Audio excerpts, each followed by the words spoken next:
Vamos começar falando de Grêmio 0, Flamengo 2, Renato, e dessa sua felicidade. O Arrascaeta é o melhor jogador do país atualmente?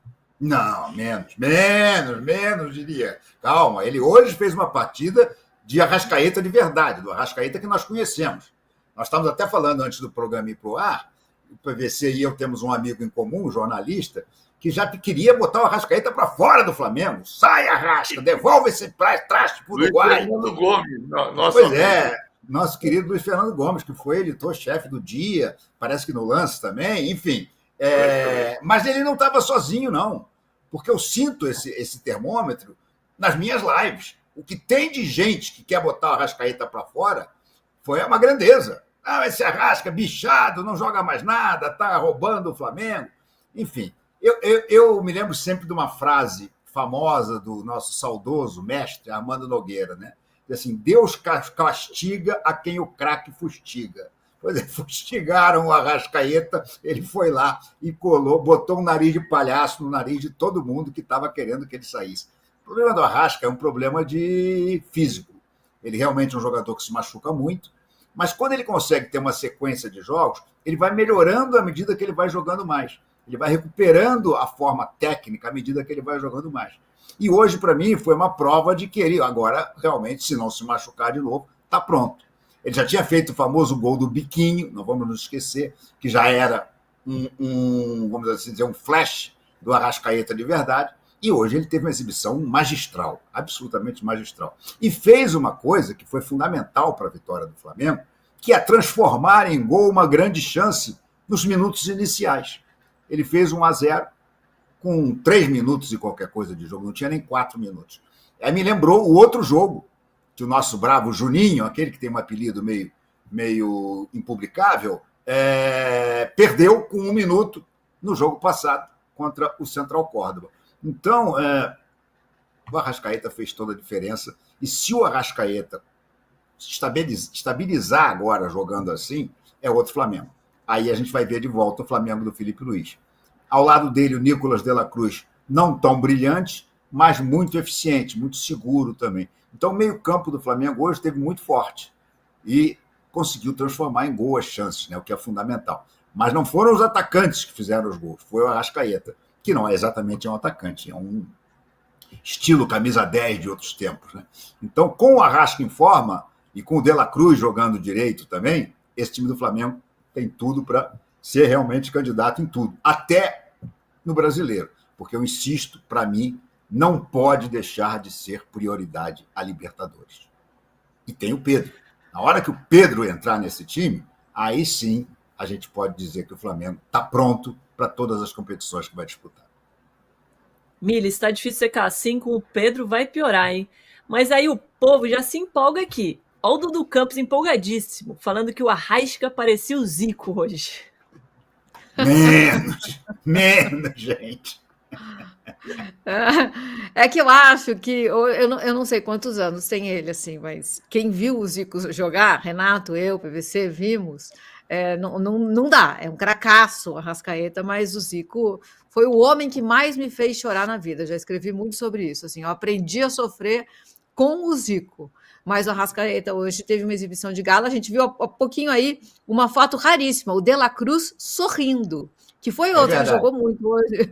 Mas ele não ri, ele joga assim meio entristecido, né, Renato? E agora ele estava rindo. Difícil. Mas você viu a entrevista da mulher dele? Está explicado por que ele não chora, né? A mulher dele quer voltar para o River Plate de qualquer maneira. A mulher dele deu uma entrevista num podcast dizendo que não engole o Flamengo até hoje, porque é uma espinha na garganta dela por causa da final da Libertadores de 19.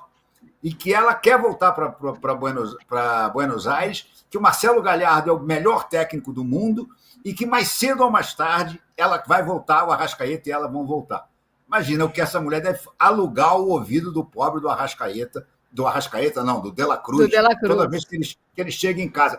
Pô, por isso é que ele é tão triste, está explicado. Ele é bem triste. Ô, Mili, mas é o melhor jogador? Eu estou com uma dificuldade gigantesca de entender o apelido impublicável do Juninho, e eu acabei de entender, e é só olhar a comemoração dele. É meio ridículo essa história, mas tudo bem, vamos lá, vamos embora. Qual apelido? Acabei de... Perdi. Não dá para vou falar. O Renato é impublicável, eu que não vou publicar. Se o Renato disse que é impublicável, eu não publico. Melhor. Ainda não é meia-noite. Hoje é programa mais cedo, então esquece. Ô, Mili, mas aí, o Arrasca é o melhor jogador do país atualmente? Se não, quem é? Você também não respondeu quem é, né, Renato? Vai pensando aí que daqui a pouco eu repasso. Não. Pera aí, gente. Calma.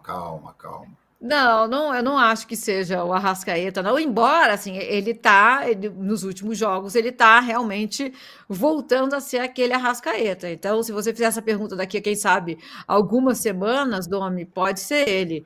O melhor jogador do Brasil agora é difícil, né? Tô pensando aqui também, sabe? Não sei. E aí, PVC, você que adora essas comparações. Não, eu adoro as comparações, né? Eu adoro a música do Titãs, que o Arnaldo Antunes tocou com o Gilberto Gil ontem à noite, o Rock do Segurança. O que eu gosto do Titãs é a maior banda de todos os tempos da última semana. Eu estava contando aqui para o Renato que o Luiz Fernando Gomes, que é meu amigo, grande amigo e vizinho, por uma coincidência incrível, quando eu estava saindo do Lance, ele era diretor do Lance, a gente descobriu que ia morar no mesmo condomínio, e desde então a gente virou amigo. O Luiz Fernando me ligou na quinta-feira dizendo: é um absurdo, o De Arrascaeta não pode jogar mais, o De Arrascaeta não está com condição física, tem que parar ele um mês, para trabalhar fisicamente, para recuperar e depois colocar ele para jogar de novo. Aí no jogo seguinte, o personagem do jogo é o De Arrascaeta com 2 gols. É muito louco como o futebol brasileiro tem uma semana depois. O futebol brasileiro mostra para os terraplanistas que o mundo é redondo. Ele dá tanta volta e tão rápido. Mas eu não quero dizer qual é o melhor jogador do futebol brasileiro hoje, porque não tem. Na quarta-feira, o Seleção Sport TV estava discutindo se o Alan Patrick era o melhor camisa 10. Então, isso está mudando muito rápido. Calma, devagar. O campeonato está na 3ª rodada. Em fevereiro, a gente estava discutindo se o Rafinha ia ser melhor do mundo em dezembro. Pô, peraí. Melhor do mundo é uma coisa que você discute no final do ano. Quem foi o grande jogador deste ano? O campeonato está na 3ª rodada. A gente pode discutir quem vai ser o campeão. Acho que dá para discutir. Daqui a pouco a gente vai ver o Internacional contra o Fortaleza, que é um candidato. O Flamengo é um candidato. O Palmeiras é um candidato. Mas, assim, o melhor jogador, o campeonato vai mostrar a cada semana, diferente. De Arrascaeta tem uma questão física para resolver, sim. Mas por isso ele que a questão é nesse momento, né? Hoje. Nesse final de semana. A maior banda de todos os tempos da última semana.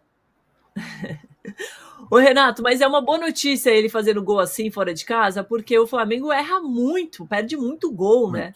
É o maior problema do time, a gente já vem falando isso aqui desde 2015 e ainda não entrou o Pedro. Então pode ser uma excelente notícia ele voltando a jogar assim. O Pedro faz muita falta. Como fazia falta o Gabriel na época que ele fazia gol, né? Não tem time que fique completo sem um artilheiro, sem o cara que finaliza, que bota a bola para dentro. Esse time do Flamengo é um time que já está muito bem armado pelo Felipe Luiz, tá? Teve 3 atuações abaixo do que seria o padrão dele lá contra o Tátira, mas ganhou. Contra o Vitória, mas também ganhou. E, finalmente, o vexame contra o Central Córdoba no Maracanã. Por isso esse jogo de hoje era tão importante. Esse jogo de hoje tinha um lado psicológico muito importante para o Flamengo. E se o Flamengo hoje perdesse do Grêmio, aí realmente era crise no ninho do urubu, isso eu não tenho a menor dúvida. Agora, com a vitória da maneira que foi, com uma grande atuação de um jogador que é um dos expoentes do time, eu acho que as coisas se acalmam. E aí o Felipe Luiz vai poder, até quem sabe, contra o Juventude, fazer o tal rodízio. Ele hoje botou o time completo. Ele hoje começou com o time que ele considera o melhor. Claro, poderia ser, em vez do Cebolinha, o Plata, ou em vez do Michael, o Plata ou o Cebolinha, tá? Mas o resto é o que tem de melhor no Flamengo, faltando o Pedro. Eu acredito que esse time, quando tiver todo mundo 100%, será com Pedro no ataque e o Bruno Henrique na esquerda. Acho que será esse o time do Flamengo. O resto é esse time que jogou hoje. Pode ser que entre o Danilo que é um zagueiraço, mas que está me mostrando um problema físico, muscular, preocupante. Ele teve 2 lesões musculares seguidas, não foi a mesma. Teve uma lesão e depois teve outro músculo que estourou. Então, é um jogador que eu não sei se o Flamengo vai poder contar muito com ele. Mas, basicamente, é esse Flamengo aí. Mas falta o artilheiro. Só que o Arrasca hoje resolveu mostrar que ele ia ser o artilheiro. Porque o Arrasca sempre foi de fazer gol. Desde 2019 para cá, os artilheiros do Flamengo eram Gabriel, Bruno Henrique, depois o Pedro, mas o Arrascaeta sempre teve ali em terceiro, quarto lugar. O Arrascaeta é um meia que dá passes e que faz gols. E ele hoje realmente cumpriu a risca, né, o que se espera dele. Acho que o Flamengo pode ter uma boa sequência agora. O Flamengo vai jogar contra o Juventude. E depois aí vem a grande prova de fogo do Felipe. Porque o Flamengo joga contra o Vasco e 3 dias depois ele sobe o morro para enfrentar a LDU pela Libertadores. Jogo que ele não pode perder. Jogo que ele, no mínimo, tem que arrumar um empate. Idealmente, ganhar. Para não ter que depender de outros resultados na reta final da fase de grupos. Então, eu estou muito curioso para ver como é que o Felipe vai administrar esse jogo com o Vasco, com o jogo seguinte contra a LDU, 3 dias depois, lá no Morro, 2.850 metros. Não é a pior altitude, mas já faz efeito. Acho que aí vai ser a prova de fogo do Felipe Luiz nessa largada da temporada. Porque a temporada começou mesmo, foi agora, né? Estadual a gente sabe que é pré-temporada. Aliás, o Felipe fez questão de tratá-lo assim. Jogou bem, tá? Jogou bem contra quem, né? Então, só nos clássicos é que dava para ter algum tipo de medição. Acho que o Flamengo hoje teve uma vitória importantíssima, nem tanto pela tabela, mas pela questão moral, psicológica, para o ânimo do time, para esse time dizer o seguinte: não, nós somos um baita time, nós vamos disputar tudo. Então, ganhar do Grêmio, por mais que o Grêmio esteja em crise, nós sabemos que está, mas ganhar do Grêmio lá dentro da arena gremista nunca foi fácil. Nem ganhar do Internacional, e nem para o Flamengo, nem de ganhar do Juventude, no Jacone, sempre foi um drama. Então, se chegar lá no Sul e voltar com esses 3 pontos, foi muito importante. Eu acredito que o Flamengo agora tem tudo para dar uma subida, uma remetida, né? Estava querendo pousar no aeroporto da crise, acho que agora ele dá uma remetida e volta a voar em voo de cruzeiro. Só uma Muito frase. bom, eu amei essa frase, brasileiro, Renato. Estava querendo pousar no aeroporto da crise. Já estava taxiando.